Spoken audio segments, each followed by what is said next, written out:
Good afternoon everybody. आज दुपारी या बाईटमध्ये मी काय गोष्टी सांगू इच्छितो, काय सल्ला देऊ इच्छितो, जेणेकरून जे अधिकारी लोक आहेत, जे नेते लोक आहेत, ज्यांचं आपल्या देशाचं भविष्य त्यांच्या हातात आहे, या लोकांना मी एक निरोप आणि मेसेज देऊ इच्छितो. सुरुवातीला सगळ्यांना माहीत आहे की 25 डिसेंबर आपण म्हणतो गुड गव्हर्नन्स डे. गुड गव्हर्नन्सचा अर्थ काय आपण साजरा करतो. आपण मोठमोठे कार्यक्रम आयोजित करतो, भाषणं होतात अधिकारी लोकांचे, नेते लोकांचे. गुड गव्हर्नन्स म्हणजे काय? शेवटी पूर्वीच्या काळात ऑफिसेस वगैरे हे असं काय नव्हतं. डिपार्टमेंट्स आणि ह्या गोष्टी नव्हते. हे डायरेक्ट सगळे कामं फास्ट ट्रॅक व्हायचे, तोंडी, आणि शब्दाला किंमत असायची. आता सगळं लेखी असूनसुद्धा मोठमोठे अधिकारी ह्यांच्या टेबलावरती फाईलच थप्पी पडले. थप्पी काय कामं करतात हे अधिकारी लोक? नाही, मला बघायचं आहे काय अडचणी आहे, काय मॅटर आहे. डायरेक्ट बरेच काय गोष्टी सांगत नाही, आणि लोकांचे जे तक्रारी आहेत काय वर्ष न वर्ष तसेच फायलीमध्ये पडून असतात. मला प्रश्न विचारायचा, ह्याला तुम्ही गुड गव्हर्नन्स म्हणता? गुड गव्हर्नन्सचा अर्थ काय? Speedy disposal. एक संक्षेपमध्ये मी सांगतो की हे गुड गव्हर्नन्स आहे. ऑन द स्पॉट तुम्ही डिसिजन जर नाही घेऊ शकणार, मग त्याला रेड टेपिझम आपण म्हणतो, किंवा फ्लॅबी ब्युरोक्रेसी म्हणतो आपण. आता पूर्वीच्या काळात गावं असायचे आणि सरपंच असायचे आणि त्यांचे 5 मेंबर, आणि दर संध्याकाळी भेटायचे पिंपळाच्या झाडाखाली, जिथं मेन चौक गावाचा आहे तिथं ते भेटायचे, आणि रोज सगळे मुद्दे लागोपाठ हे क्लिअर करायचे. दुसऱ्या दिवसासाठी काय मॅटर पेंडिंग ठेवायचे नाही. म्हणून लोक खुश होते, गावात समृद्धी होती, सुख होतं. पण आता या अधिकारीमुळे, या जे नेते आहेत जे ऑन द स्पॉट डिसिजन नाही घेऊ शकत, त्यांच्यामुळे पब्लिक नाराज आहे. त्यांची अपेक्षा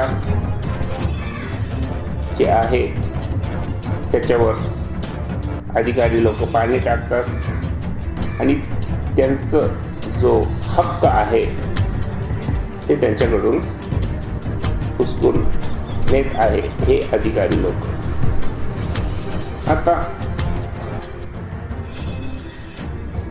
आपल्या राष्ट्रामध्ये, आपल्या देशात बरेच काय मोठे प्रोजेक्ट्स पास होतात लेजिस्लेचरमध्ये, पण नंतर इम्प्लिमेंटेशनमध्ये खूप काय अडचणी असतात. इंडियामध्ये इम्प्लिमेंटेशन हा भाग अधिकारी लोकांना काहीच माहीत नाही, आणि सगळीकडे मेन जे निर्णय घेणारे ते IAS ऑफिसर्स आहेत, आणि IAS ऑफिसर्स ते टेक्निकल नाही आहे, आणि त्यांच्याकडे फायनल अथॉरिटी आहे. हे खूप चुकीचं आहे. ते एक्सपर्ट्सला ओव्हररूल करतात, कारण तुम्हाला माहिती आहे ते पक्षपात करतात IAS ऑफिसर्स. आता जर तुम्हाला हे सगळे प्रॉब्लेम्स काढायचे तर तुम्हाला वरच्या लेवलपासून खालच्या लेवलपर्यंत आला पाहिजे. म्हणजे राष्ट्रपती किंवा प्रधानमंत्री ह्या लेवलपासून खाली चेंजेस आणावे लागतील. तुम्ही गावच्या स्तरावर किंवा जिल्हा स्तरावर तुम्ही बदलाव नाही आणू शकत, कारण हे खूप लोकलाइज्ड असेल आणि हे टेम्पररी आहे. मी एक उदाहरण सांगतो.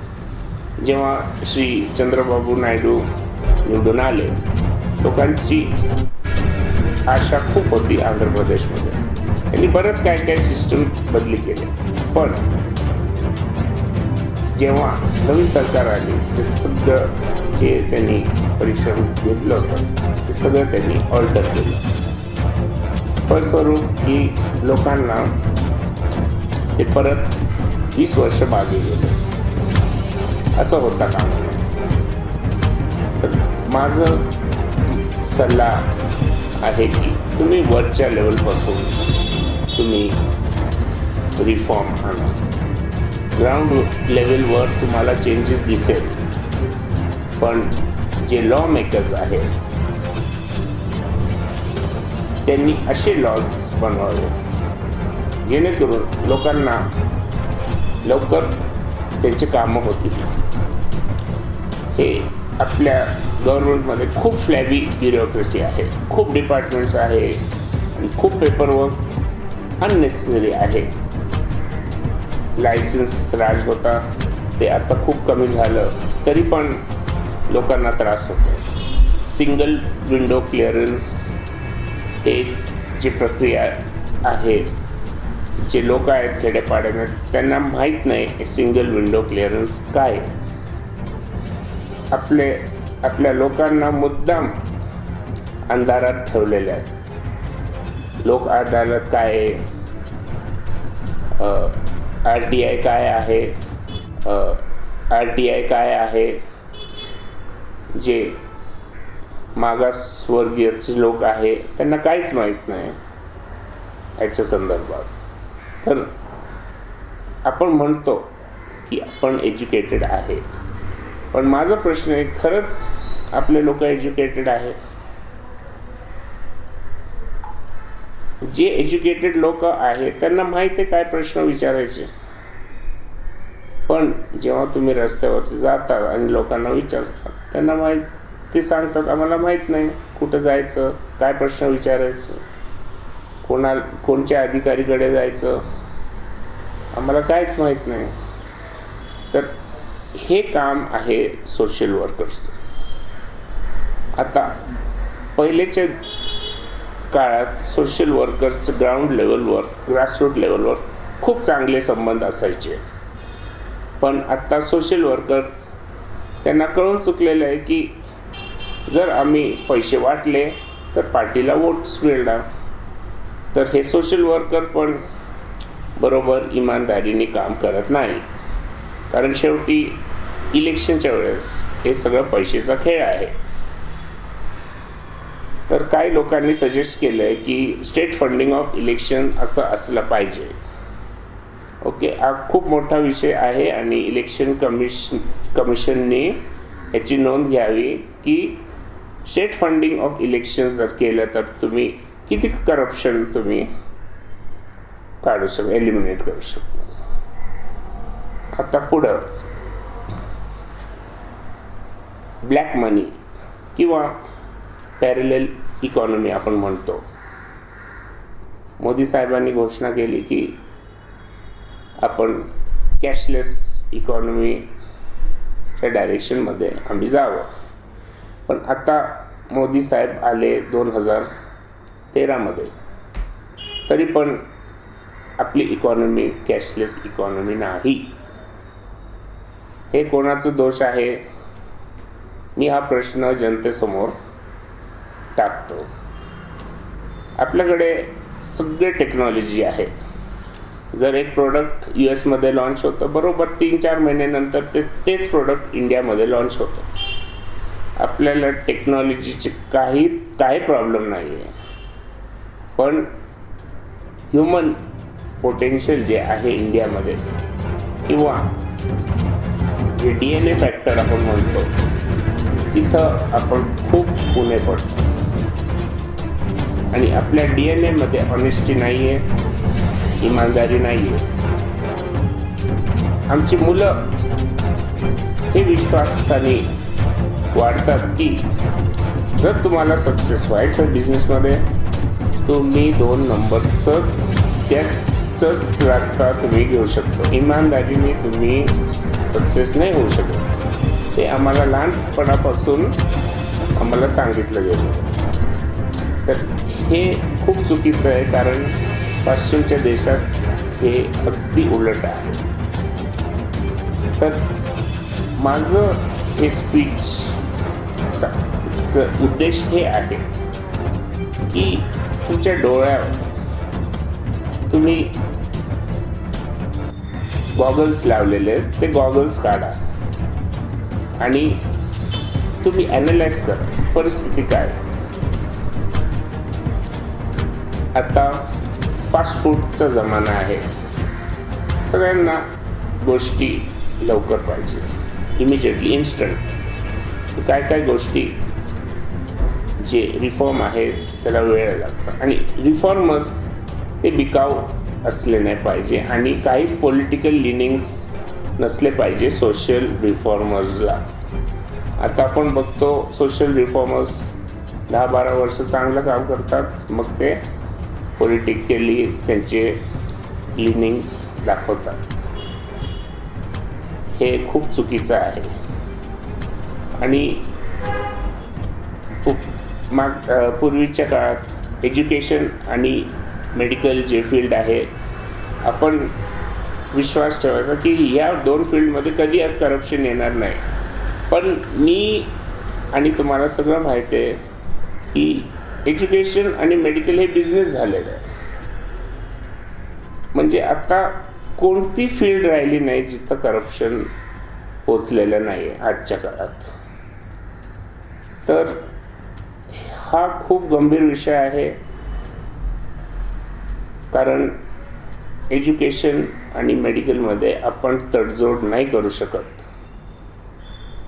हा खूप सिरियस विषय आहे, जे डे टू डे विषय आहे. दुसरं आपलं कल्चर. आपण म्हणतो इंडियन कल्चर, पण एक खूप मोठे थिंकरने सांगितलं तुमच्या देशाचं कल्चर तुमच्या रोड कन्स्ट्रक्शनमध्ये दिसतं. आता हे सत्य आहे का नाही, मी हा प्रश्न तुमच्या पुढे टाकतो. आपल्या देशाचं कल्चर आपल्या रोड कन्स्ट्रक्शनमध्ये दिसतं. हे काय लपलेलं नाही. मग तुम्ही वर्क एथिक्स म्हणणार, वर्क कल्चर किंवा टाईम कल्चर, टाईम मॅनेजमेंट, मनी मॅनेजमेंट, जे काय म्हणा तुम्ही, पण आपलं जे कल्चर आहे, आपली संस्कृती रोड कन्स्ट्रक्शन मध्ये दिसते सगळीकडे. हायवे असो किंवा लहान खेड्यापाड्यामध्ये रस्ते असो. शेवटी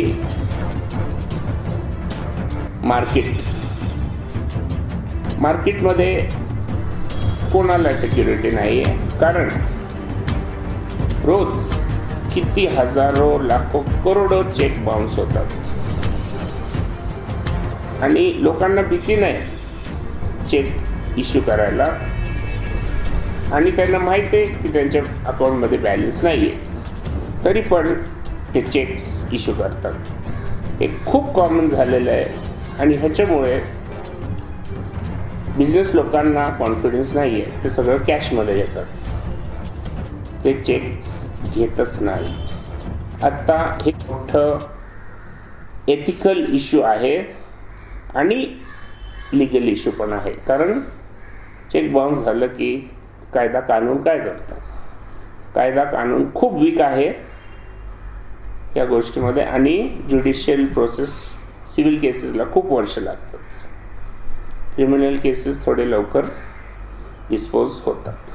मी काही न्यायाधीश बरोबर एक पार्टी घेतली होती आणि ते म्हटले जर वकील लोक ऑनेस्ट असले तर आम्ही जजमेंट लवकर देऊ शकतो आणि सगळे पेंडिंग केसेस आम्ही क्लिअर करू शकतो. पण हे जे वकील लोक आहेत ते डिझॉनेस्ट आहे आणि ते तारीखच्या वर तारीख देतात आणि केस खूप लांब खेचतात. ज्युडिशरीमध्ये पण खूप करप्शन आणि नेपोटिझम आहे. थँक्यू.